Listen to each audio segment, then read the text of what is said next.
Hi hello ನಮಸ್ತೆ. ನಾನು ನಿಮ್ಮ ಪ್ರೀತಿಯ ಮಧು.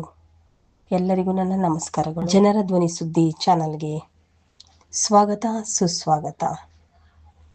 ಇವತ್ತು ವಿಷಯ ಏನಪ್ಪ ಅಂತಂದರೆ, ಯಲಹಂಕದ ಹತ್ರ ಇರೋ ಬೆಟ್ಟಲ್ಸೂರು ಗ್ರಾಮ ಶ್ರೀನಿವಾಸ ಮೂರ್ತಿಯವರನ್ನು ಭೇಟಿಯಾಗೋದಕ್ಕೆ ಬಂದಿದ್ದೀವಿ. ಹಸಿರೇ ಉಸಿರು ಟ್ರಸ್ಟ್ ವತಿಯಿಂದ ಗಿಡಗಳನ್ನು ನೆಟ್ಟುವುದು ಹಾಗೆ ಅವನ್ನು ಸಂರಕ್ಷಣೆ ಮಾಡಿ ಬೆಳೆಸುವ ರೀತಿ ಬಗ್ಗೆ ತಿಳ್ಕೊಳ್ಳೋದಕ್ಕೆ ಅವರನ್ನು ಮೀಟ್ ಆಗೋದಕ್ಕೆ ಬಂದಿದ್ದೀವಿ. ಇವರ ಪರಿಸರ, ಇವರು ನಡೀತಿರ್ತಕ್ಕಂಥ ಹಾದಿ ಎಲ್ಲವನ್ನು ನೋಡೋಣ ಬನ್ನಿ. ಅವರ ಒಂದು ಹಸಿರೇ ಉಸಿರು ಟ್ರಸ್ಟ್ ವತಿಯಿಂದ ಅವರ ಗಿಡಗಳನ್ನೆಲ್ಲ ನೋಡೋಣ, ಅವರನ್ನು ಪರಿಚಯ ಮಾಡಿಕೊಳ್ಳೋಣ, ಅವರ ಬಗ್ಗೆ ತಿಳ್ಕೊಳ್ಳೋಣ. ಈ ಸ್ಟ್ಯಾಚ್ಯೂಗಳೇನಿದೆ, ಬುದ್ಧ, ಬಸವ, ಅಂಬೇಡ್ಕರ್ ಸಾಹೇಬರು, ಹೇಗೆ ನಿಮಗೆ ಒಳಿತು ಅವರನ್ನು ಪ್ರತಿಷ್ಠಾಪನೆ ಮಾಡಬೇಕಂತ? ಒಂದು 40 ವರ್ಷದ ಮುಂಚೆ ನಮ್ಮ ರಾಜಕಾರಣಿಗಳೆಲ್ಲ ಸೇರಿ ಒಂದು ದೊಡ್ಡ ಕಾರ್ಯಕ್ರಮ ಮಾಡಿದ್ರು. ಎಲ್ಲಿ? ಬೆಂಗಳೂರಲ್ಲಿ ಒಂದು ಕ್ರಿಕೆಟ್ ಗ್ರೌಂಡ್ ಇತ್ತು. ನಮ್ಮ ಕರ್ನಾಟಕದಲ್ಲಿ ಮೊದಲನೇ ಗ್ರೌಂಡ್ ಅಂತ ಇದು. ಅಲ್ಲಿ ಅವ್ರನ್ನ ಮೂವನ್ನಿಟ್ಟು ಪೂಜೆ ಮಾಡಿ ತುಂಬ ಹಾರಾಡಿಸಿ ಗೌರವಿಸಿದ್ರು. ಮಾರನೇ ದಿನ ಬೆಳಗ್ಗೆ ಹೋದಾಗ 3 ಮಹನೀಯರ ಫೋಟೋನ ಅಲ್ಲೇ ಬಿಟ್ಟು ಹೊರಟಿದ್ರು. ಆ ಫೋಟೋ ತಗೊಂಡು ಬಂದು ನಾನೇ ಮನೇಲಿ ಇಟ್ಕೊಂಡು ಮೊನ್ನೆ ತನಕ ಫೋಟೋ ಇಟ್ಕೊಂಡಿದ್ದೆ. ಆಮೇಲೆ ಅವಧಿ ಮುಗೀತು. ಅವನ್ನ ಬೇರೆ ಕಡೆ ಹಸ್ತಾಂತರ ಮಾಡಿದಾಗ ತುಂಬ ನೋವಾಯ್ತು ನನಗೆ. ನೆನ್ನೆ ಅಷ್ಟೆಲ್ಲ ಆಡಿ ಹೊಗಲಿ ಪೂಜಿಸಿ ಶೂ ಬಿಟ್ಟು ಚಪ್ಪಲಿ ಬಿಟ್ಟು ಪೂಜೆ ಮಾಡಿ ಮಹಾನುಭಾವರು ಆ ಫೋಟೋ ಅಲ್ಲೇ ಬಿಟ್ಟು ಅಂದ್ಬಿಟ್ಟು ಅದೊಂದು ಮನಸ್ಸಲ್ಲಿ ನನಗೆ ನೋವಿತ್ತು. ಜೊತೆಗೆ ನಾನೊಂದು ತುಮಕೂರು ಹತ್ರ ಒಂದು ಹಳ್ಳಿಗೆ ಹೋದಾಗ ಒಂದು ಚಿಲ್ಲರೆ ಅಂಗಡಿನಲ್ಲಿ ಒಂದು ಬುಕ್ಸ್ ಪಾಕಿಟ್ ಬಟ್ಟಾಕಟ್ಟ ತಂದಿರೋ ಬುಕ್ಸಲ್ಲಿ ಆ ಹೂವಾದ ಒಂದು ಹಿಸ್ಟ್ರಿ ಬಂದಿದೆ. ಆವಾಗಿಂದ ನನಗೆ 40 ವರ್ಷ ಮುಂಚೆಯಿಂದ ಕೂಡ ಅದೊಂದು ಫೀಲ್ ಇದ್ದ ನನ್ನ ಮನಸ್ಸಲ್ಲಿ. ನೀವು ಮೂವಾರಿಗೂ ಒಳ್ಳೆ ಪ್ಲೇಸ್ ಮಾಡಿ ಕೂರಿಸ್ಬೇಕು ಅಂತ ತುಂಬ ಜನಗಳನ್ನ ನಾನು ಮೀಟ್ ಆದಾಗ ಯಾರು ಕೂಡ ಸ್ಪಂದಿಸ್ತಿಲ್ಲ.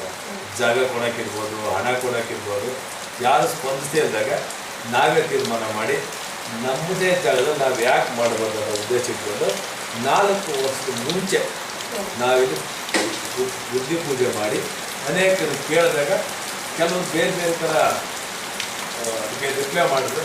ಆದರೂ ನಾಗರಾಜ್ ಬಾಬು ಅನ್ನೋದು ನಮ್ಮೂರು ಗ್ರಾಮ ಪಂಚಾಯತಿ ಅಧ್ಯಕ್ಷರ ಯಜಮಾನರು ಮಾಡು, ನಾನು ಸಪೋರ್ಟ್ ಕೊಡ್ತೀನಿ ಅಂತ ಹೇಳಿದ್ರು. ಅಲ್ಲಿಂದ ಶುರು ಮಾಡ್ತಾ ಬಂದವರು ಇದೇ ತಿಂಗಳು 23/8/2026 ಲೋಕಾರ್ಪಣೆ ಮಾಡೋಕ್ಕೆ ಎಲ್ಲ ಸರ್. ಒಂದೇ ಒಂದು ಸೆಕೆಂಡ್ ಟೈಮ್ ತಗೋತೀನಿ. ಇದೇ ತಿಂಗಳು ಅಂತ ಅಂದರೆ ಇದೇ ತಿಂಗಳು ಅಂದರೆ ಯಾವ ತಿಂಗಳು ಅಂತ ತಿಳ್ಕೊಬೋದಾ ಸರ್? ಆಗಸ್ಟ್ 23ನೇ ತಾರೀಕು 2026ನೇ ಇಸ್ವಿ. ಆ ಡೇಟ್ ಯಾಕೆ ಆಯ್ಕೆ ಮಾಡಿದ್ದೀವಿ ಅಂದರೆ ಈ ತಿಂಗಳಲ್ಲಿ ನಮಗೆ ಸ್ವತಂತ್ರ ಬಂದಿದ್ದು. ಸ್ವತಂತ್ರ ತಂದು ಕೊಟ್ಟಂಥ ಮಹನೀಯರು ಅವ್ರಿಗೊಂದು ನೆನಪನ್ನೇ ಉಳ್ಕೋಬೇಕಾದ ಉದ್ದೇಶಕ್ಕೆ ಈ ತಿಂಗಳು ನಾವು ಉದ್ಘಾಟನೆಗೆ ಅಥವಾ ನೋಡ್ತಾರೆ. ಓಕೆ, ನಮ್ಮ ಡೌಟ್ ಕ್ಲಿಯರ್ ಆಯಿತು. ಮುಂದುವರಿಸಿ ಮಧು ಅವರೇ. ಮೇಡಮ್, ಅವಾಗಿಂದ ನನಗೆ ಆಸೆ ಇತ್ತು ಇವರು ಮಾಡಬೇಕು.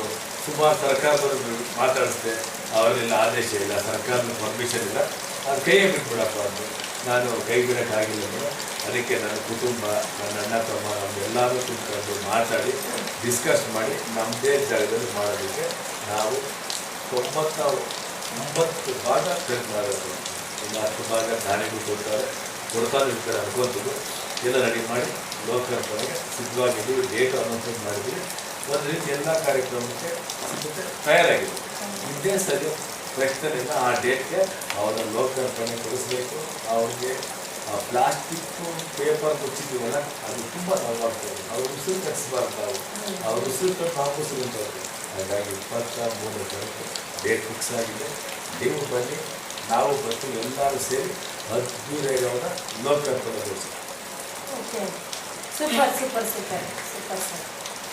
ಈ ಪ್ರೇಕ್ಷಕರಿಗೆ ಹೇಳೋದೇನಪ್ಪ ಅಂತಂದರೆ, ಪ್ರತಿಯೊಬ್ಬರು ಈ ವಿಡಿಯೋ ನೋಡ್ತಿರ್ತಕ್ಕಂಥವ್ರು ಹಾಗೂ ಇವ್ರ ಬಗ್ಗೆ ತಿಳಿದಿರ್ತಕ್ಕಂಥವ್ರು, ಇವರು ಒಂದು ಹಲವಾರು ವಿಡಿಯೋಗಳು ಎಲ್ಲ ಕಡೆ ಪ್ರಚಾರಗೊಂಡಿದೆ.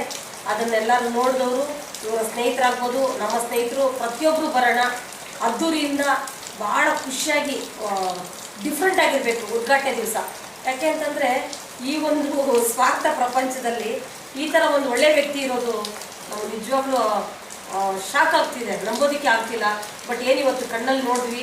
ಇಡೀ ದಿವಸ ಇಲ್ಲೇ ಕಳೆದ್ವಿ ನಾವು. ಯಾಕೆಂತಂದ್ರೆ ಅಷ್ಟೇನು ಸಾಕಾಗ್ತಿಲ್ಲ, ಅಷ್ಟು ಕವರ್ ಮಾಡೋಕೆ ಆಗ್ತಿಲ್ಲ. ಅಷ್ಟೊಂದು ಜಾಗ ಇದೆ ಇವ್ರದ್ದು, ಅಷ್ಟೊಂದು ಗಿಡಗಳು ನೆಟ್ಟಿದ್ದಾರೆ. ಇನ್ನೊಂದು ಏನಪ್ಪ ಅಂತಂದರೆ ಇವ್ರ ಪೂರ್ವ ಪುಣ್ಯ, ಇವ್ರ ತಂದೆ ತಾಯಿ ಕೊಟ್ಟಿರ್ತಕ್ಕಂಥ ಗಿಫ್ಟು ಅಂತ ಹೇಳ್ತೀನಿ ನಾನು ಇವ್ರ ಜನ್ಮ ನಿಜವಾಗ್ಲೂ. ಯಾಕೆಂದರೆ ಆ ಥರ ತಂದೆ ತಾಯಿ ಯಾರಿಗೂ ಸಿಗಲ್ಲ. ಅದರಲ್ಲಿ ಸಿಕ್ಕಿದ್ರೂ ಈ ಥರ ಮಗು ಯಾರಿಗೂ ಹುಟ್ಟಲ್ಲ. ಶ್ರೀನಿವಾಸ ಮೂರ್ತಿ ಸರ್ ಏನಿದ್ದಾರೆ ಅಣ್ಣವರು, ನಿಜವಾಗ್ಲೂ ಗ್ರೇಟ್ ಪರ್ಸನ್ ರೀ.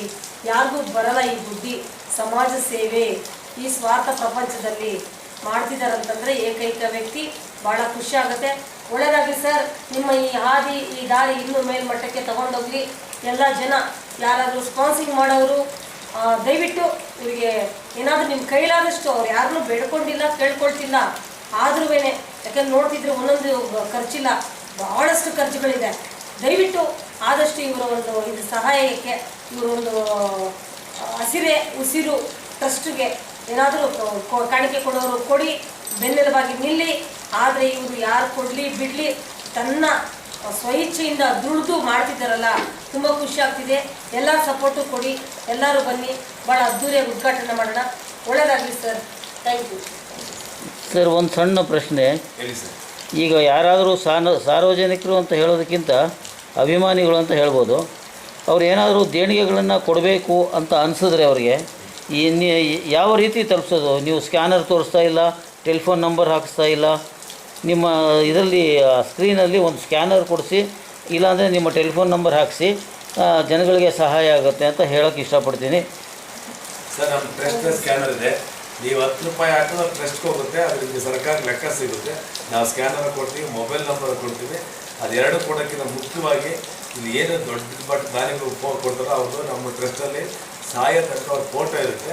ಮತ್ತು ಅಲ್ಲಿ ನೇಮ್ ಬೋರ್ಡಲ್ಲಿ ಕೂಡ ಅವ್ರ ನೇಮ್ ಹಾಕ್ಸಿ ಸರ್. ಯಾರೇ ದುಡ್ಡು ಕೊಟ್ಟರು ಆ ದುಡ್ಡಿಗೆ ಮೌಲ್ಯ ಇರುತ್ತೆ.